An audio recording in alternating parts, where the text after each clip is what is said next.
الله فلا مضل له ومن يضلله فلا هادي له ونشهد أن لا إله إلا الله وحده لا شريك له ونشهد أن سيدنا وحبيبنا وسندنا ومحبوبنا ومرشدنا ومولانا محمدا عبده ورسوله أرسله بالحق بشيرا ونذيرا وداعيا إلى الله بإذنه وسراجا منيرا فقد قال الله تبارك وتعالى في كلامه المجيد وفي الفرقان الحميد إن الله وملائكته يصلون على النبي يا أيها الذين آمنوا صلوا عليه وسلموا تسليما اللهم صل على সবাই পড়ে وعلى آل سيدنا একদিন তোমারি নাম মসজিদে হবে একদিন তোমারি নাম মসজিদে হবে তৈরি থেকো তৈরি রেখো কবরের মাল সামান একদিন তোমারি নাম মসজিদে হবে একদিন তোমাকে পরিয়ে কাফন সঙ্গে সজন করিবে দাফন হঠাৎ চলে গেলে আদরের ধন প্রিয় মা বাবা ভাসিয়ে নয়ন তৈরি থেকো তৈরি রেখো সুন্নতি আমল ঈমান একদিন তোমারি নাম মসজিদে হবে আল্লাহুম্মা সাল্লি আলা সবাই পড়ে ওয়া আলা আলি সাইয়্যিদিনা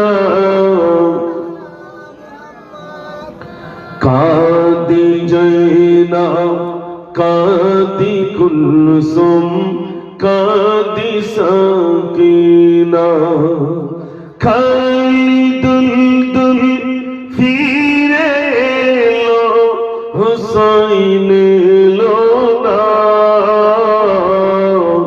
কাদি জয়নাব কাদি কুলসুম কাদি সাকিনা আল্লাহুম্মা সাল্লি আলা সবাই পড়ে মহব্বতে পড়ে ওয়া আলা আলি সাইয়্যিদিনা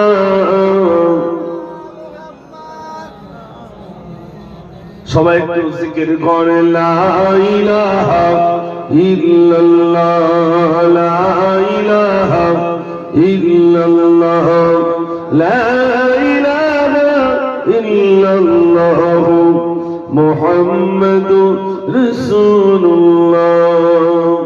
दीन मिला ईमान मिला पढ़ने के लिए कुरान मिला। जो कुछ देने का था सब कुछ दिलवा दिया कमली वाले ने। ला इलाहा इल्लल्लाह ला इलाहा ला इलाहा इल्लल्लाहु मुहम्मदुर रसूलुल्लाह। अल्लाहुम्मा सल्ली अला সবাই পড়ে মাওলানা মুহাম্মদ ওয়া আলা আলি সাইয়্যিদিনা সাল্লাল্লাহু আলাইহি সাল্লাম। সম্মানিত আজকের সবার স্বনামধন্য সভাপতি সাহেব, দূর দূরান্ত থেকে আগত উলামা হযরত, সামনে উপবিষ্ট জ্ঞান পিপাসু দিনদার ইমানদার আল্লাহওয়ালা ভজির ভাইরা, আল্লাহ সুবহানাহু ওয়া তাআলার প্রতি প্রশংসা যে আল্লাহ আমাদেরকে দুনিয়ার সমস্ত কর্ম থেকে দূরে রেখে তার পূত পবিত্র ধর্মসভায় বসার মতো, শোনার মতো, বলার মতো যে আল্লাহ সুযোগ করে দিয়েছেন, সেই মহান স্রষ্টার প্রতি শুকর আদায় করি। সবাই সমস্বরে ভক্তি ভরে প্রাণ করে উচ্চ আওয়াজে বলি আলহামদুলিল্লাহ। কই বাগনারা একটু সবাই বলেন আলহামদুলিল্লাহ।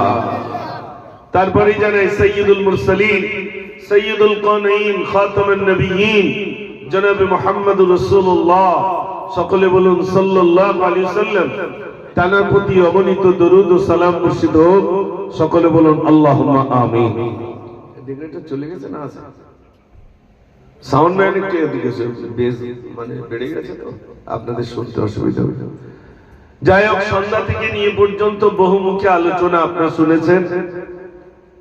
আমার পূর্ববর্তী বক্তা তিনিও সুন্দর আলোচনা আপনাদের কাছে রেখেছেন।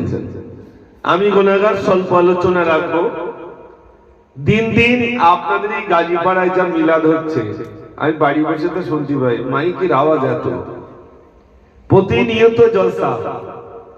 আর এই ঈদগায় যে কতবার আপনাদের গাজীপাড়ায়, বিশেষ করে এইখানে জাল্লা কতবার আমাকে এনেছেন, আর কত বছর আসতে হবে জানি না। তো কিছু কিছু ভাগনা বলে রেখেছে যে মা যতদিন বেঁচে থাকবো ততদিন। বেঁচে তো আছি, অনেক সময় যদি না বলতে পারি তখন তার নেবে না, নেবে না। মানে না যতদিন চষতে পারবো ততদিন আছি, আর যদি না চষতে পারো তোমার আর নিচ্ছি না। তো মাশাআল্লাহ, বেশ কমে দাও মাশাআল্লাহ। তো আমি আপনাদের কাছে আলোচনা রাখবার পূর্বে একবার আওয়াজ দেখি আপনাদের মন মানসিকতা কেমন। নারে তাকবীর। গাজীপুরের অবস্থা এরকম না? কই সবাই ভাগনারা সবাই মিলে একটু আল্লাহর নাম জোরে নেন। নারে তাকবীর। মাশাআল্লাহ। ঘুম পাবে, সারা রাত তাস খেললে বলো ঘুম আসবে? আসবে? আর এখন শীতকালে একটু তাস বেশি খেলা হচ্ছে। 4 জন খেলে আর 15 জন শুধু ফুসকুড়ি কাটে। এটা মারিস নি কেন? 4 জন খেলে আর 15 জন পড়ে পড়ে শুধু ওটা মারিস নি কেন? টেনশন 15 জনের, 4 জনের আর কি টেনশন? আবার কেউ আরোপ করে ফেলেছে, মানে এইখানটা খেলার আড্ডা। 2টা 4 দোকানে টিভিতে রেখে দিয়েছে যে সব প্লেয়ার আসো আমার দোকানে চা খাও। এটা একটা সিস্টেম, মানে জাহান্নামের আমি একলা যাবো কেন, চল একসাথে যাই, এরকম একটা চিন্তা ভাবনা। এই মিলাদ দিয়ে যদি কিছু পরিবর্তন হয় আলহামদুলিল্লাহ। এত টাকা খরচা পয়সা করে এই জলসা এত সুন্দর করে দিচ্ছেন, যদি এরকম মনে হয় সারা জীবন জাত তুরুপ মারামারি করবো, বছরে একবার মিলাদ দেব, সোজা মামার বাড়ি চলে যাবো, এরকম নাকি ভাই? এরকম ব্যাপার কি না? মিলাদ দেওয়া ফরজ নয়, নামাজ পড়া কি একটু জোরে বলে, আর মিলাদ দেওয়া সুন্নত, নফল। হোলি ভালো না হলে কোনো গুনাহ নেই, আর নামাজ পড়া ফরজ, না পড়লে গুনাহ। মিলাদ দিলে সওয়াব, না দিলে গুনাহ নেই, কিন্তু নামাজ পড়লে সওয়াব, না পড়লে গুনাহ। বলুন মানুষ কত চালাক। মানুষ কত চালাক, আসলটাই ভুলে গেলাম। আজ বলুন মসজিদ আপনাদের এখানে দুটো, আবার হয়তো তৈরি হবে না, এদিকে একটা আছে মানে নাকি, এদিকে নেই, তাহলে দুটি মসজিদ। গাজীপাড়ার মানুষ সবাই যদি মসজিদে যায়, মসজিদ ফুল হবে না হবে না ভাই? আর একতলা করতে হবে। আমি আগে আলোচনার পূর্বে আজ একটু আপনাদের কাছ থেকে আমি একটু জানতে চাই, রাত পড়ে গেছে জুমার দিন, মানে জুমা পড়ে গেছে, মানে এই রাত পার হলেই আমরা ইংরেজি অনুযায়ী দিন গণনা করি, কিন্তু আরবি অনুযায়ী রাত আগে, তাই দিন এসে গেছে, জুমা রাত, এই রাতকে বলা হয় জুমা রাত। তো জুমার দিন আলহামদুলিল্লাহ আল্লাহ পাক, আমি বলছি না, আল্লাহ পাক বলছেন ইয়া আইয়ুহাল্লাযীনা আমানু ইযা নুদিয়া লিস-সালাতি মিন ইয়াউমিল জুমআতি ফাসআউ ইলা যিকরিল্লাহ। এই কথাটা কার কথা? একটু জোরে বলেন। আল্লাহর কথা। আল্লাহ বলছেন ইয়া আইয়ুহাল্লাযীনা আমানু, বান্দাদের উদ্দেশ্যে বলছে, আমার বান্দারা তোমরা তোমাদের দোকান পাট ব্যবসা বাণিজ্য সব বন্ধ করে নামাজের জন্য, সালাতের জন্য চলে যাও। কথাটি আল্লাহর কথা, দুনিয়ার কোন নেতা নেত্রী কথা বলেনি, বলেছেন আল্লাহ তোমাদের সমস্ত ব্যবসা বাণিজ্য কারবারকে বন্ধ করে নামাজের জন্য চলে যাও। এখন আমি আল্লাহর কথাটাই আপনাদের কাছে বলছি, আগামী কাল নামাজ পড়তে যাবো তো ইনশাআল্লাহ? একটু জোরে বলুন না ইনশাআল্লাহ। ইনশাআল্লাহ, তাহলেই তো ভালো। দেখেন শয়তান চায় না মানুষ মসজিদে আসুক, শয়তান চায় না, শয়তান চায় না যে মানুষ মসজিদে এসে নামাজ পড়ুক, মসজিদের সঙ্গে সম্পর্ক রাখুক, এটা শয়তান চায় না। আমি মুজাফফর আজ আপনাদের কাছে কথা বলছি এই কারণে, আমি মুজাফফর একদিন চলে যাব, আপনার নিচেই বসেছেন, আমি উঁচু জায়গায় বসেছি, মায়ের আপনাদের থেকে বেশি আমারও। যদি বলেন কোথায় মারবে, কবরে মায়ের আছে না নেই ভাই? হ্যাঁ বলে আছে, কেরাম মানে আমরা অনেকে জানি, মায়ের আছে এটা জানি। একটু স্বাভাবিক দৃষ্টি দিয়ে দেখুন তো, মানুষ মারা গেলে লাশ কবরে আগে যায় না বাঁশ আগে যায় ভাই? কি যায়? বাঁশ আগে যায় না? বাঁশ সব লাইন দেওয়া থাকে, বাঁশ বলে আমি যাচ্ছি তুমি এসো, ব্যবস্থা ওই জায়গায় হবে। যত তুরুপ মেরেছো আর যত টিকিট কেটেছো মাইরটা ওই জায়গায় হবে, সে মারির কোন আওয়াজ নেই।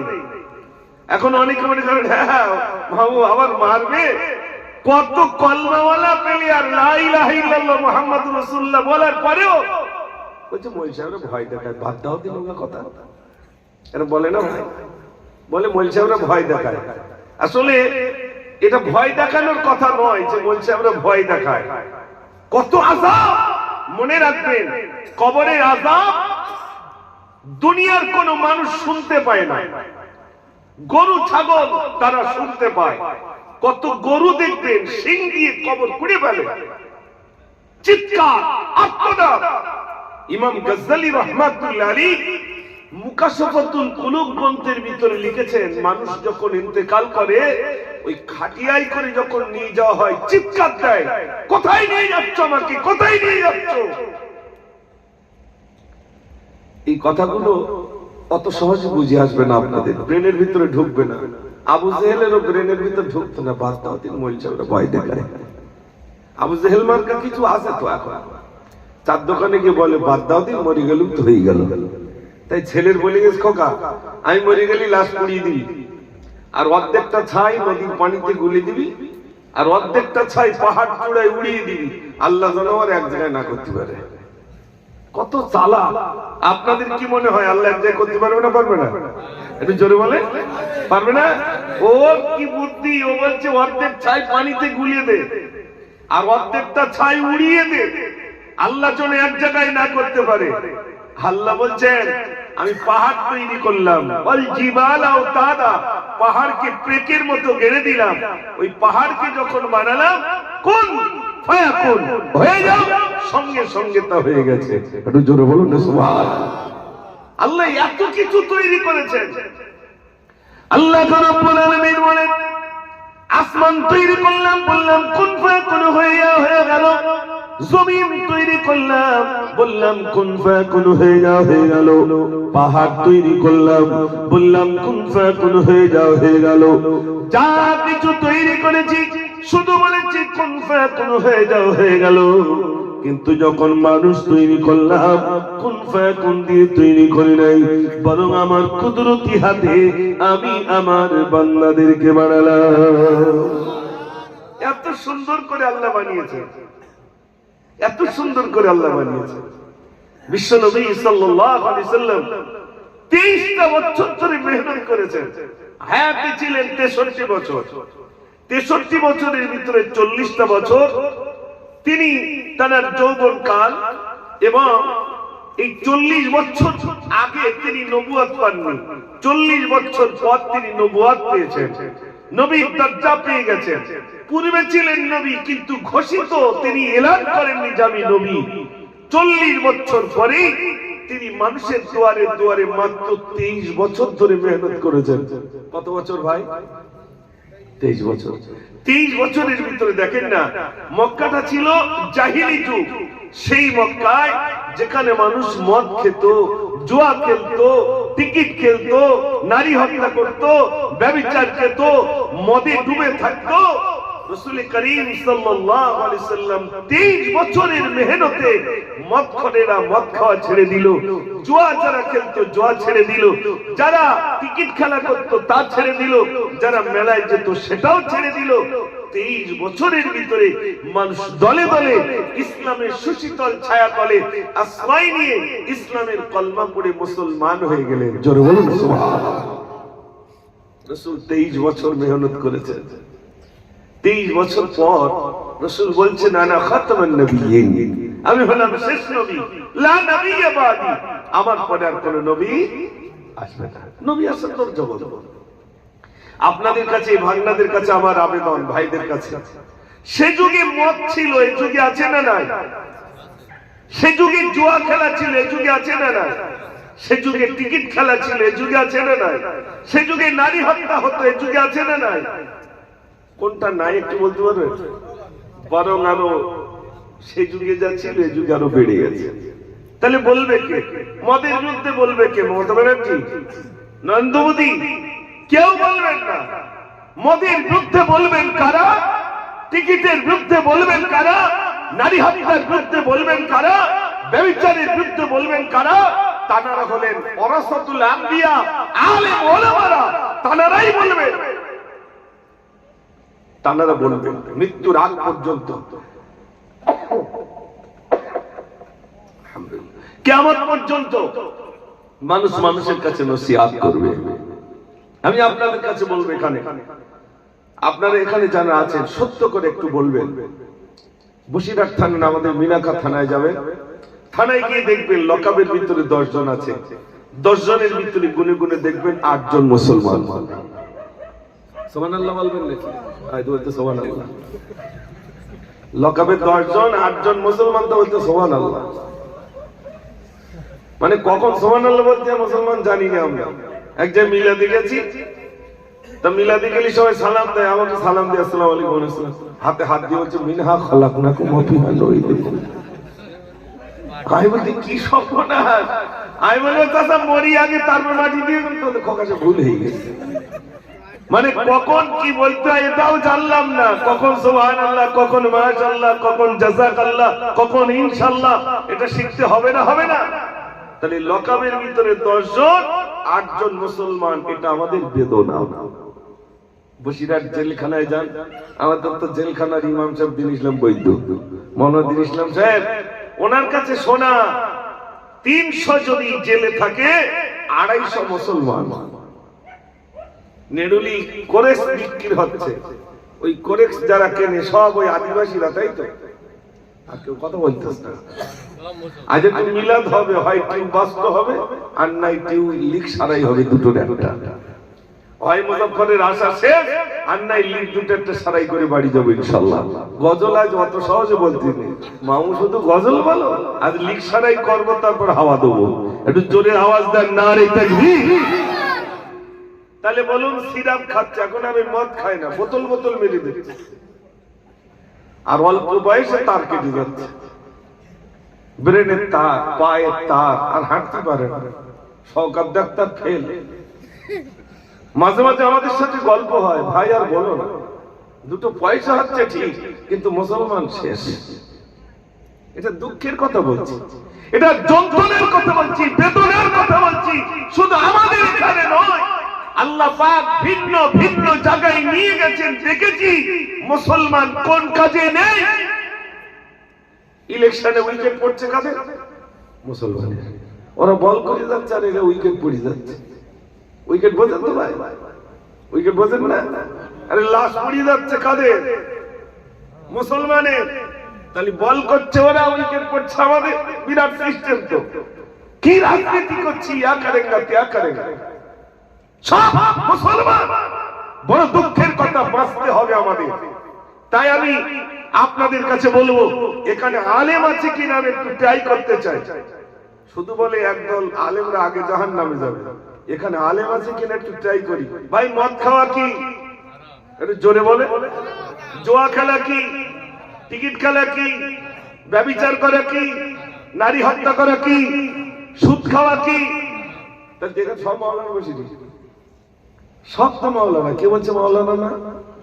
মিজলা হুজুর পীর কেবলা রহমাতুল্লাহ আলাইহি বলেছেন, যে বক্তা বক্তব্য রাখে ও ছোট মাওলানা, আর যারা শোনেন ওনারা হচ্ছেন বড় মাওলানা। একটু জোরে বলুন না সুবহানাল্লাহ। আপনারা সন্ধ্যা থেকে এই পর্যন্ত কটা বক্তার বক্তব্য শুনেছেন? তাহলে আপনাদের জ্ঞান তো বেশি সঞ্চয় হচ্ছে, আর আমরা শুধু বলে যাচ্ছি। তাহলে মিজলা হুজুর পীর কেবলা রহমাতুল্লাহ আলাইহির কথা, তিনি বলছেন বলনেওয়ালা ছোট মাওলানা আর শুননেওয়ালা বড় মাওলানা। চিন্তা করেন, আল্লাহ আজ আমাদের এত দরজা দিয়েছেন। শোনেন ভাইরা, সবথেকে বড় আশ্চর্যের কথা হলো কিয়ামতের দিন, মুসিবতের দিনে, এই যেমন আপনাদের এই বিশেষ করে গাজীপাড়ায় যদি কেউ বদমাইশি করে, থানায় যদি তার কেস হয়, তার গলা জড়িয়ে এলে যায় বলে মনে হয়? আদর করে নিয়ে যায় থানায়, হাত পা বেঁধে নিয়ে যায়।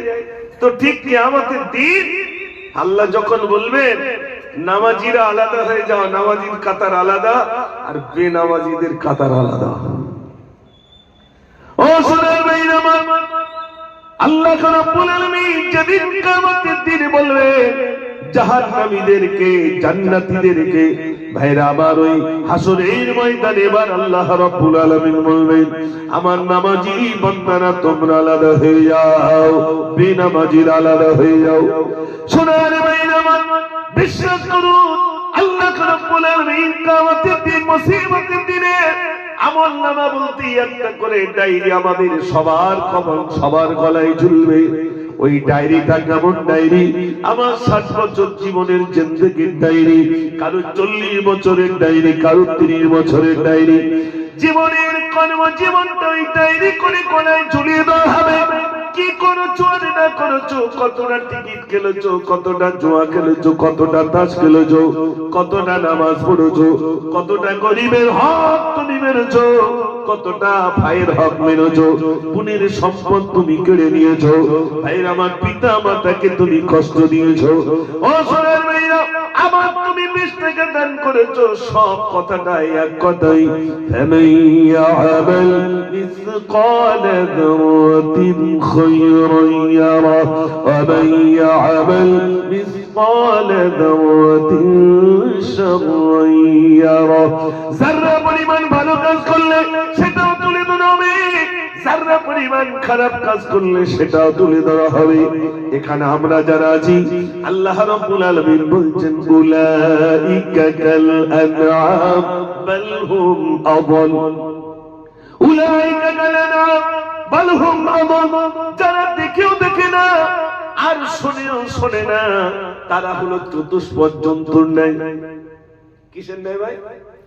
যারা দেখেও দেখে না, শুনেও শোনে না, উলাইকা কাল আনআম বাল হুম আযাল, চতুষ্পদ জন্তুর ন্যায়। তারপরে বলছেন তার থেকেও নিকৃষ্ট, জানে জুয়া খেলা, টিকিট খেলা অবৈধ, হারাম, তারপরেও খেলছে।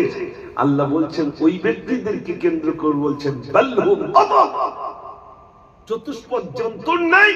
তারপরেই বলছেন তার থেকেও নিকৃষ্ট। এটা কে বলছেন ভাই? এটা জোরে বলে। এই যা বলছে সব আমার কথা, আল্লাহর কথা। আল্লাহ বলছেন উলাইকা কাল আনআম বাল হুম আযাল।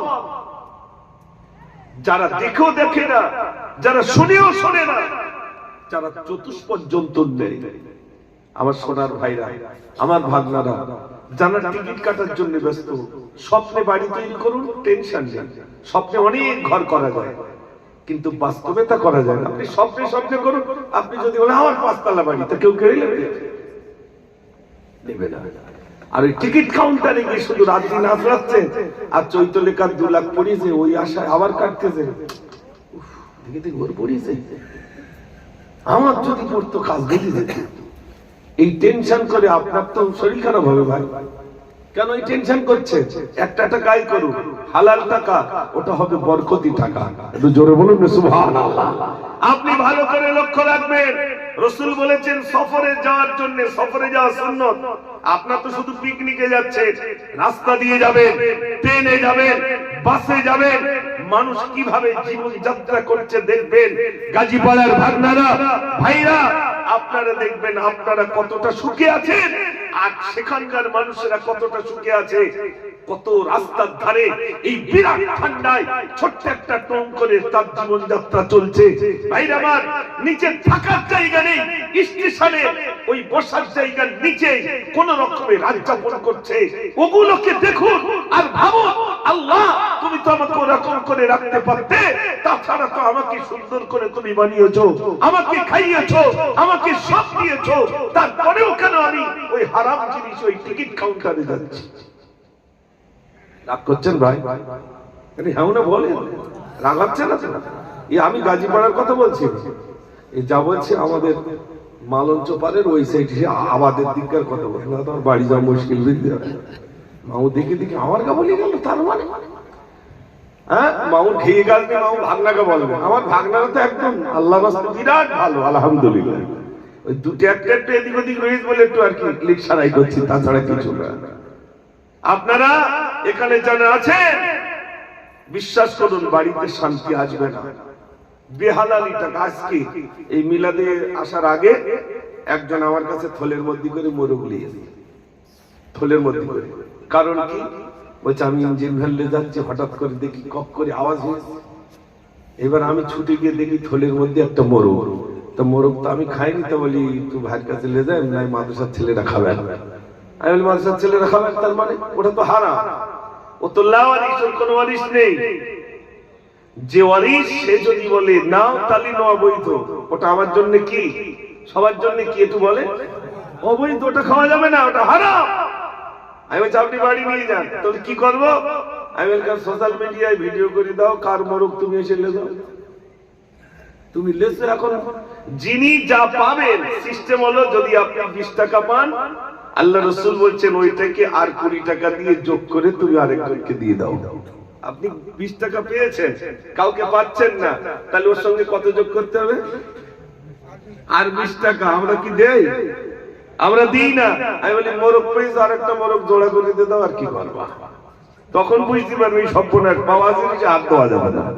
এই জন্য আমার ভাইরা এখানে ভাগনারা যারা এসেছেন, মিলাদ অনেক শুনেছেন। আমি আজ মিলাদ বেশি করব না, আমি কিছু শপথ গ্রহণ করাবো ইনশাআল্লাহ। আজ আপনারা আমাকে ডাকলেই আমি আসি, চেষ্টা করি আপনাদের ডাকে আসার। কোনদিন বলিনি আমাকে 2000 টাকা কি 1000 টাকা কি 500 টাকা দিতে হবে। আর আপনাদের এখানকার হয়তো হাবেশ সাহেব বসে আছে, মালদায় গেছি 25,000 টাকা, 20,000 টাকা। ইদানিং গিয়েছি 15,000 টাকা বলেছি যে মালদায় যাব, পাশাপাশি দাওয়াত মালদা। আমার জলসা শুনে আরো 1000 টাকা বেশি দিন বলে হুজুর আর 1000 টাকা বেশি দিলাম। এটা হলো মালদার বৈশিষ্ট্য। আলহামদুলিল্লাহ।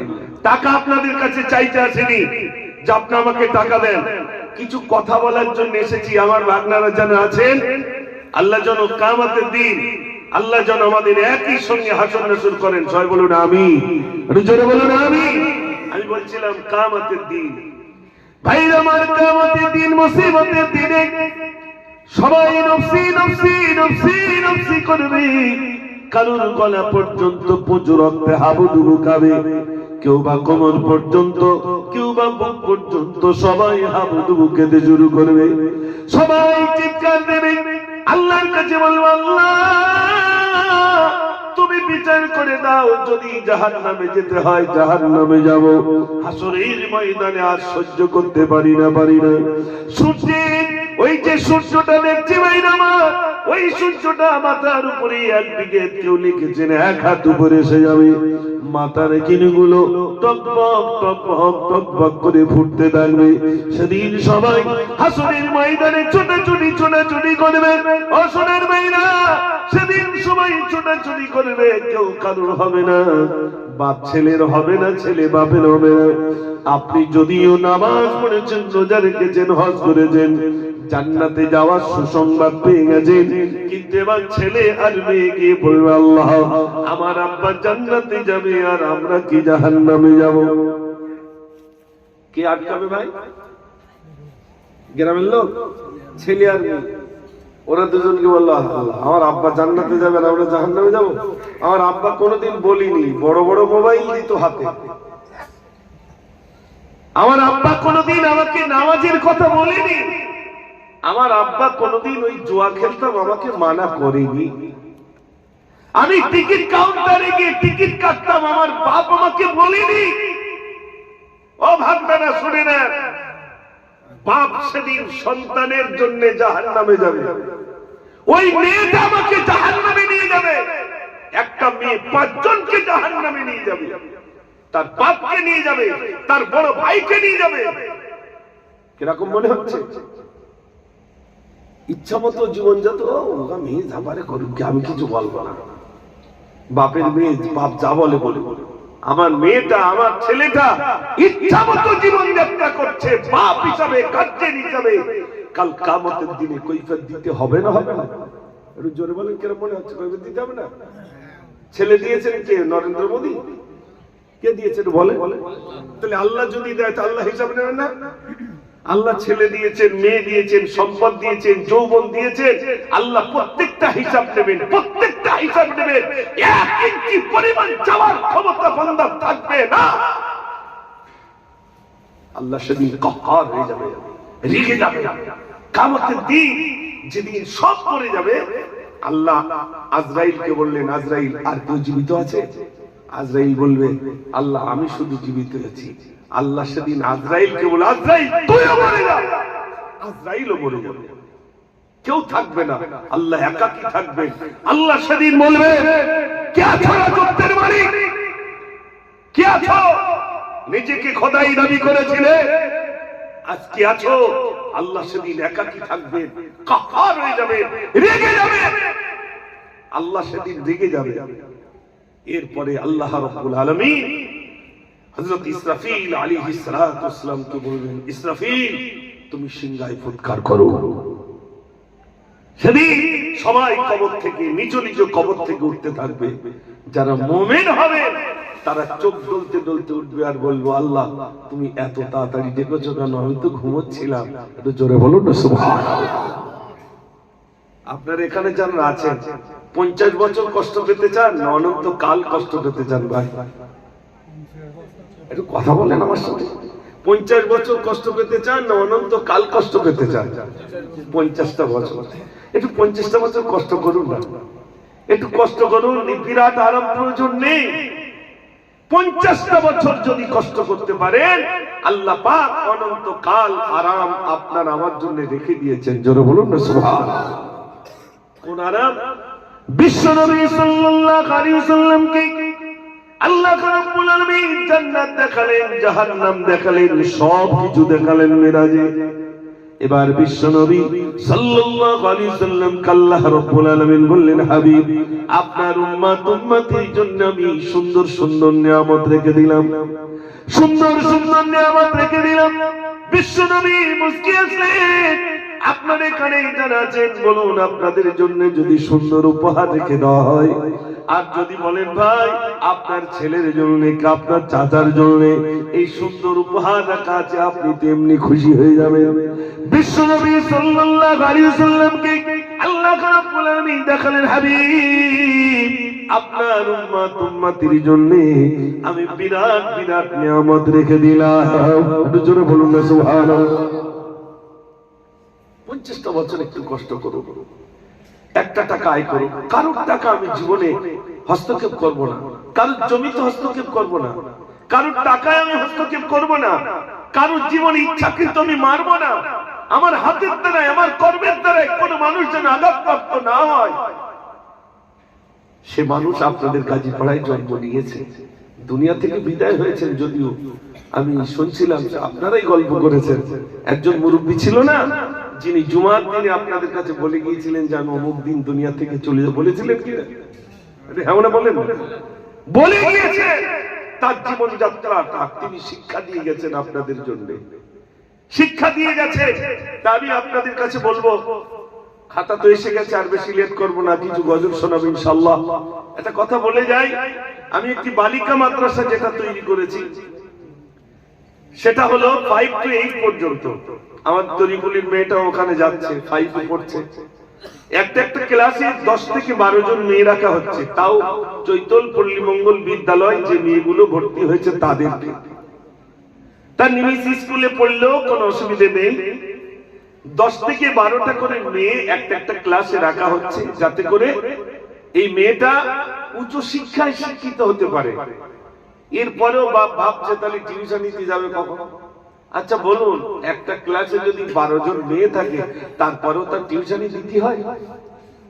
বলে কি করে দেবে? তাহলে আমরা ওই 8-10 হাজার টাকা মাইনে দিয়ে শিক্ষক রাখবো কেন?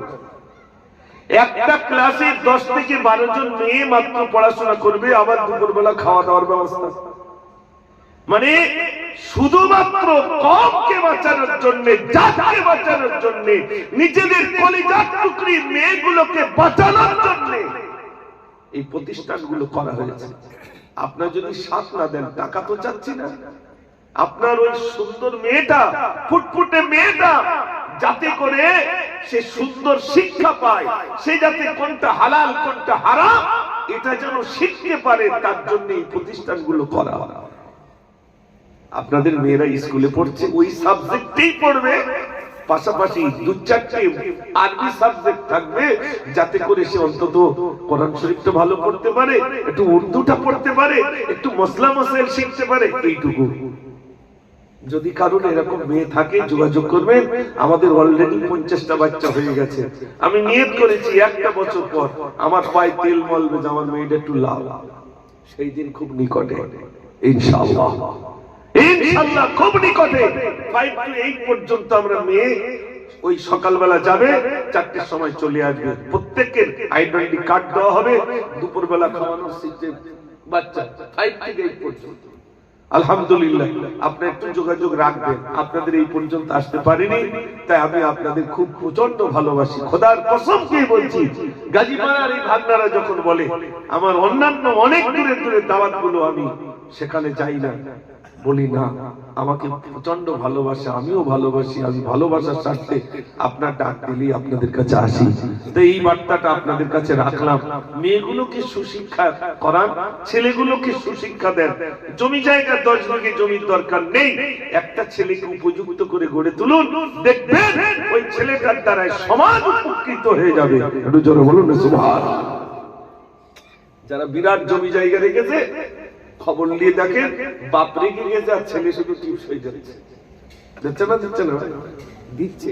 জমি জায়গা থেকে শিক্ষাটা দেন, ছেলেকে শিক্ষা দেন, মেয়েটাকে শিক্ষা দেন, উপযুক্ত শিক্ষা দিয়ে যান। বাকি আপনাকে খেতে দিল কি না দিল সেটা তাদের ব্যাপার। আপনি পিতা, আপনার হক আছে আমার ছেলেটাকে সুশিক্ষা দেব, যে শিক্ষা তার রবকে চিনবে, যে শিক্ষা তার রাসূলকে চিনবে, যে শিক্ষা মসজিদে নিয়ে যাবে, যে শিক্ষা সুন্নাহগুলো নিজের জীবনে আঁকড়ে ধরবে, ওই শিক্ষা আমাদের সন্তানকে দিতে হবে।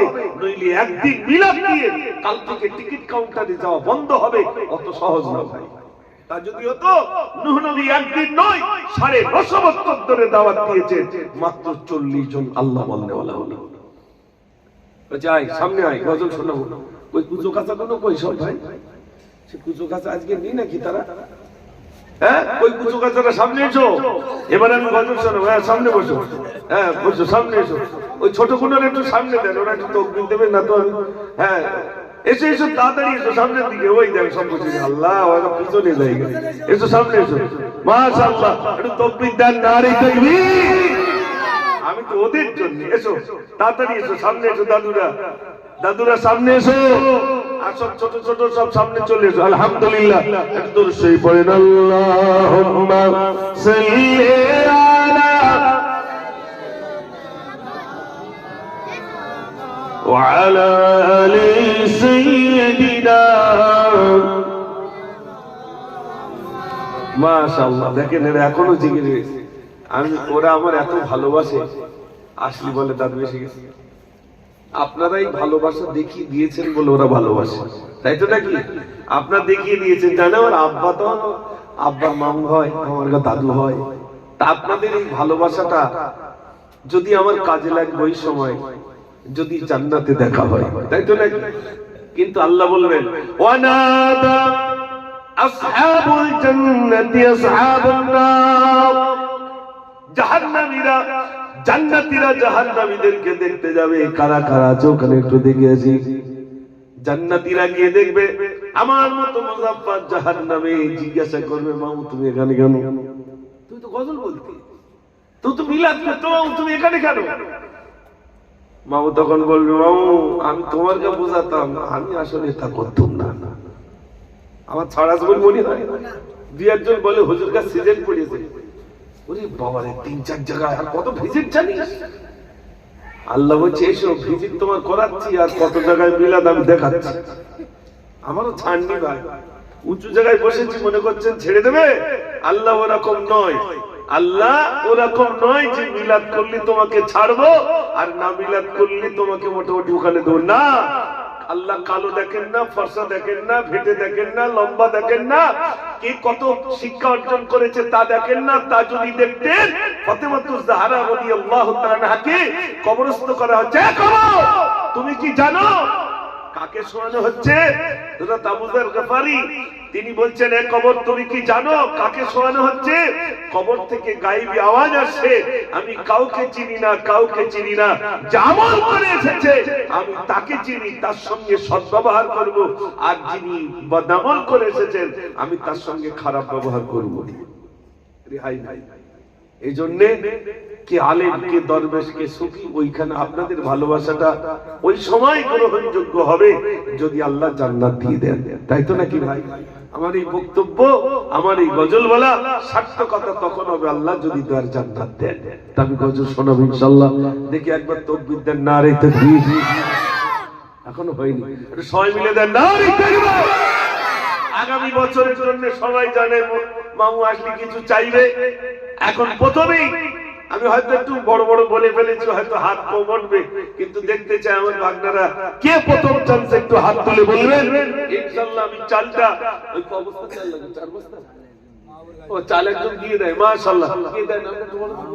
কই মাহবুব ভাই এখানে আছে? ও বলে গেছে চাল যা লাগে ইনশাআল্লাহ আমি দিয়ে দেব। একটু তাকবীর ধ্বনি জোরে দেন, নারে তাকবীর। রব্বুল আলামিন আল্লাহ তুমি দানকে কবুল করো। আল্লাহ প্রতি বছরে এতগুলো মানুষের জন্য